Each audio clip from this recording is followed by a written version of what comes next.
Morning everybody, it's Wednesday today and not so good outside. Back to the long sleeve jumpers for me anyway, because as you know I'm always cold. I'm always either too cold or too hot, never in between.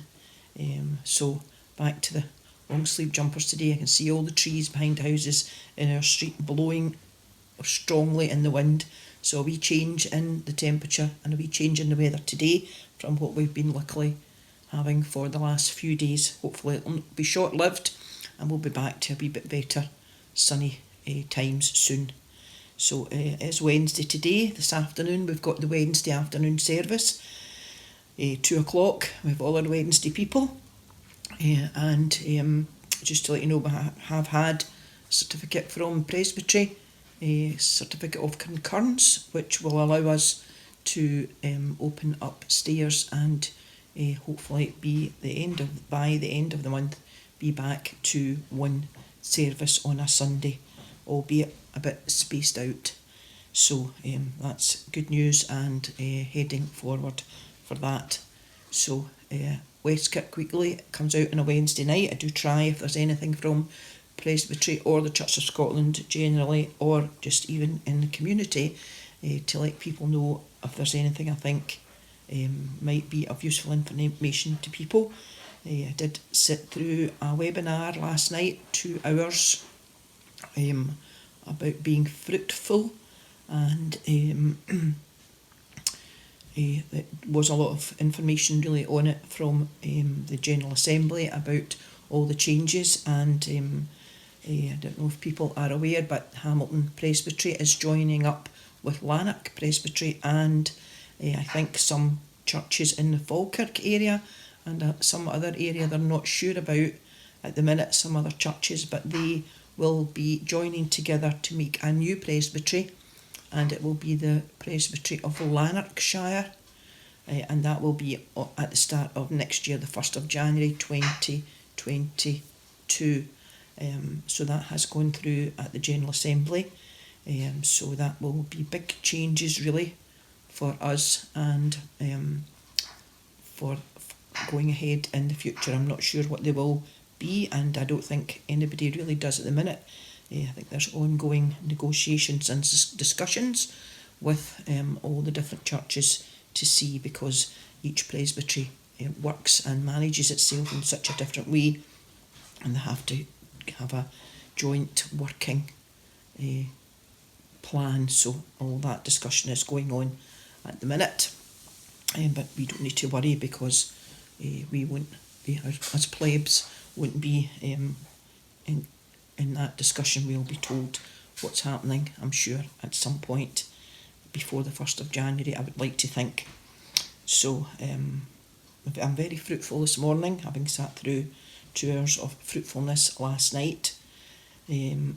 So there are a few changes coming up, a lot of changes really, that were discussed at the General Assembly, and the Presbytery have to reduce the numbers of ministers, and generally Church of Scotland has to do that. So interesting times ahead really, I think. So yesterday we did read Joshua chapter 4 and jumped today to Joshua chapter 6, and it is entitled The Fall of Jericho. So it's Joshua chapter 6, and I think it'll be the whole chapter. Yes, it will. So starting at verse 1. The gates of Jericho were kept shut and guarded to keep the Israelites out. No one could enter or leave the city. The Lord said to Joshua, I am putting into your hands Jericho with its king and all its brave soldiers. You and your soldiers are to march around the city once a day for 6 days. 7 priests, each carrying a trumpet, are to go in front of the covenant box. On the 7th day, you and your soldiers are to march around the city 7 times while the priests blow the trumpets. Then they are to sound one long note. As soon as you hear it, all the people are to give a loud shout, and the city walls will collapse. Then the whole army will go straight into the city.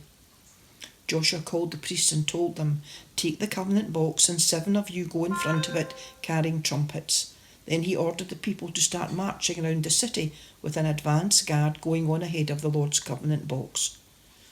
So just as Joshua had ordered, an advance guard started out ahead of the priests who were blowing trumpets. Behind these came the priests who were carrying the covenant box, followed by a rear guard. All this time the trumpets were sounding, but Joshua had ordered the people not to shout, not to say a word until he gave the order. So he had this group of men take the Lord's covenant box around the city one time. Then they came back to camp and spent the night there. Joshua got up early next morning, and for the second time the priests and soldiers marched around the city in the same order as the day before. First the advance guard, next the 7 priests blowing the 7 trumpets, then the priests carrying the Lord's covenant box, and finally the rear guard. All this time the trumpets were sounding. On the second day they again marched around the city one time, and they returned to the camp. They did this for 6 days. On the 7th day they got up at daybreak and marched 7 times around the city in the same way. This was the only day that they marched around it 7 times. The 7th time around, when the priests were about to sound the trumpets, Joshua ordered the people to shout, and he said, "The Lord has given you the city. The city and everything in it must be totally destroyed as an offering to the Lord. Only the prostitute Rahab and her household will be spared, because she hid our spies. But you are not to take anything that is to be destroyed. If you do, you will bring trouble and destruction on the Israelite camp. Everything made of silver, gold, bronze or iron is set apart for the Lord. It is to be put in the Lord's treasury." So the priests blew the trumpets. As soon as the people heard it, they gave a loud shout, and the walls collapsed. Then all the army went straight up the hill into the city and captured it. With their swords they killed everyone in the city, men and women, young and old. They also killed the cattle, sheep and donkeys. Joshua then told the 2 men who'd served as spies, "Go into the prostitute's house and bring her and her family out as you promised her." So they went and brought Rahab out, along with her father and mother, her brothers and the rest of her family. They took them all, family and slaves, to safety near the Israelite camp.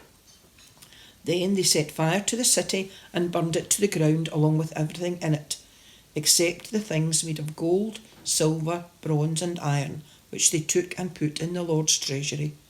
But Joshua spared the lives of Rahab and all her relatives because she had hidden the 2 spies that he had sent to Jericho.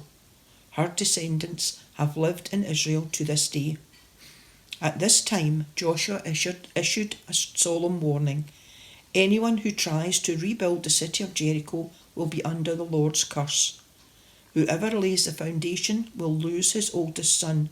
Whoever builds the gates will lose his youngest. So the Lord was with Joshua, and his fame spread throughout the whole country. Amen, and God bless this reading from Joshua chapter 6. So take care, everybody. West Kirk Weekly tonight. Bible class tonight.